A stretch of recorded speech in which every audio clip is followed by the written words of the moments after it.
Hey YouTube, my name's Steph and my partner is a collector, which makes me a collector by proxy.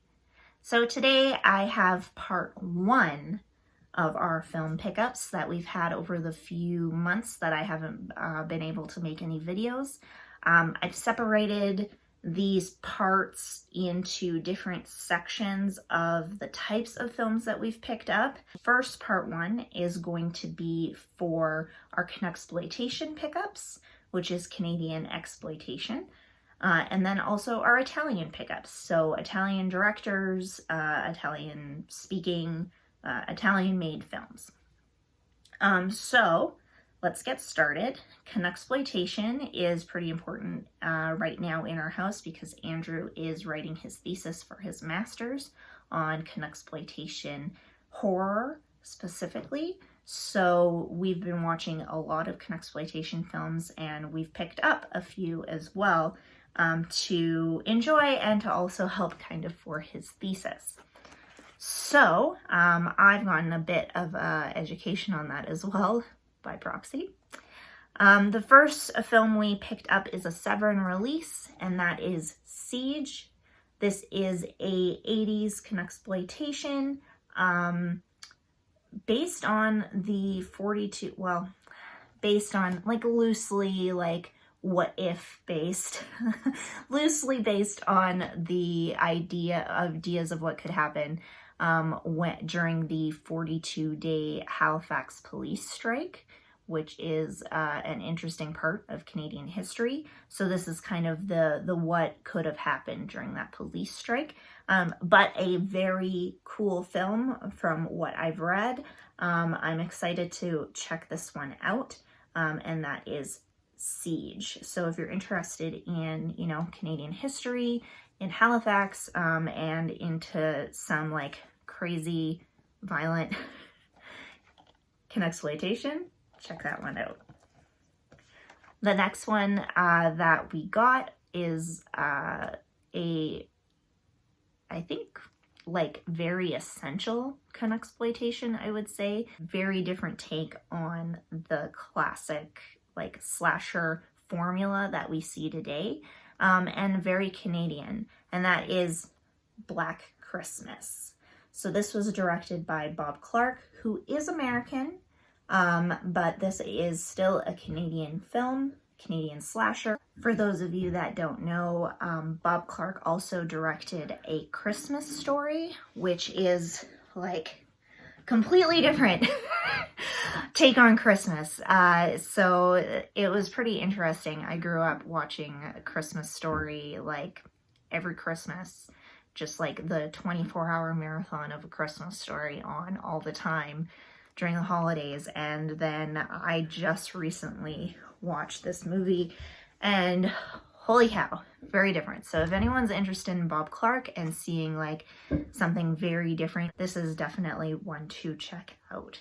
And still holds up like very much. I think this was, when was this made? Like the 80s, 70s? 1974. And it is still terrifying. Anyway, let's move on. And the next one we have like the second film from the godfather of Canadian horror, and that is Rabid by David Cronenberg.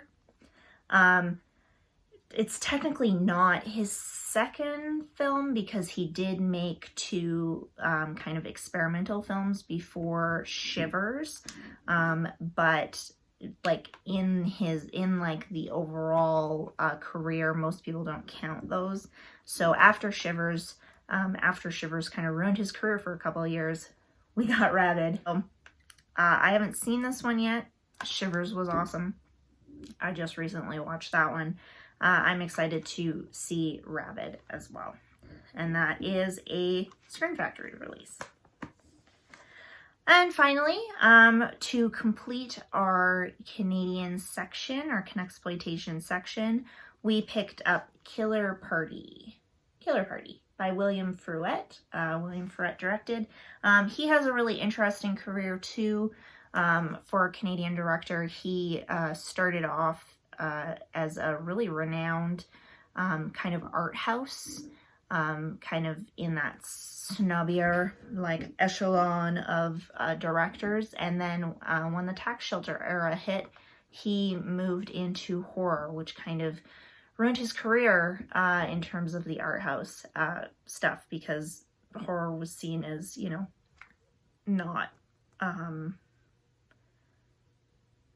worthy, I guess is the right word. But anyways, I've learned a lot about William Fruet from Andrew, so I'm excited to check this one out. Yeah, so that is the Canadian part of our part 1. That is the 4 films that we have picked up over the last couple months. If any of you guys have seen those ones, please let me know. I'm excited to hear your thoughts. And now let's move on to our Italian section.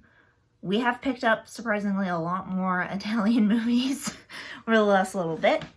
The first one we will talk about quickly here is the Arrow video release of Django, which is directed by Sergio Corbucci, and with starring Frank Nero, who is at the time was like, I don't know if it's like who Frank Nero at the time was like the spaghetti western guy. Like he was the star of spaghetti westerns. So yeah, I'm excited to check this one out. I'm a huge fan of spaghetti westerns, and the Italians always do a great job. The next one we got here is Werewolf in a Girl's Dormitory. This is the original uncut version by Severin. And yeah, we're fan. Severin puts out good stuff. And this one is a 1961 Euro shocker filled with genuinely eerie scenes and rather graphic maulings. The next one we have here is Massacre in Dinosaur Valley. Yeah, this one looks pretty crazy. If you look at the cover, it's kind of a swashbuckling adventure. We generally try and, like, we don't necessarily stay away from them, but they're not as great, the ones where they go to kind of like a deserted island and meet up with and come into contact with, you know, less civilized civilizations. And this is definitely kind of one of those films. Like the older ones just get a little too racist for me, and for Andrew it's a little much, like the blackface and stuff. We haven't necessarily, we're not saying that that's in this, but it's a safe bet that it is. But we're hoping just to have a really good time watching this Italian swashbuckling adventure put out by Severin. Anyways, and the next one is kind of like a 3, like they're not connected. It's all different directors, but it is kind of like one of those things where they all kind of have the same sci-fi, like post-apocalyptic future kind of thing. So it's kind of like a trio of movies that we got at once. The first one is Endgame, directed by Joe DiMaggio. We collect all Joe DiMaggio stuff. Andrew's a huge fan. I'm a pretty big fan too. It's kind of like the sleazy, like we're into his sleazy take on stuff, and this just sounds really, really cool, like future post-apocalyptic sci-fi stuff. And yeah, I'm excited to check that one out. The next one in the same vein is the Raiders of Atlantis by the same guy who did Cannibal Holocaust. It looks like there's probably a little less cannibals and a little less Holocaust in this one. But yeah, another like sci-fi future post-apocalyptic adventure. So yeah, I'm excited to check this one out, see what it's all about. And then the next one here we have is Warriors of the Year 2072. Check that cover out. And that is by Lucio Fulci. Again, we collect all Lucio Fulci stuff. Big fan of his. It's really interesting that all three of these guys just got really into post-apocalyptic war stuff. So yeah, that'll be interesting to watch. And then finally, we've got the Blu-ray of Trauma by Dario Argento. Big fan of Dario Argento. Collect all of his stuff as well. I'm excited to check this one out. And that one was put out. I think this is our only Vinegar Syndrome that we got in the last little while. So that's pretty cool. I'm excited to see that one as well. Okay, so that's it for our Italian stuff. So thanks so much, you guys, for joining me for part 1 of our movie pickups. If you've seen any of these or have opinions on any of these movies, please let me know. I'd love to know what you think. And we'll see you for part 2. Thanks.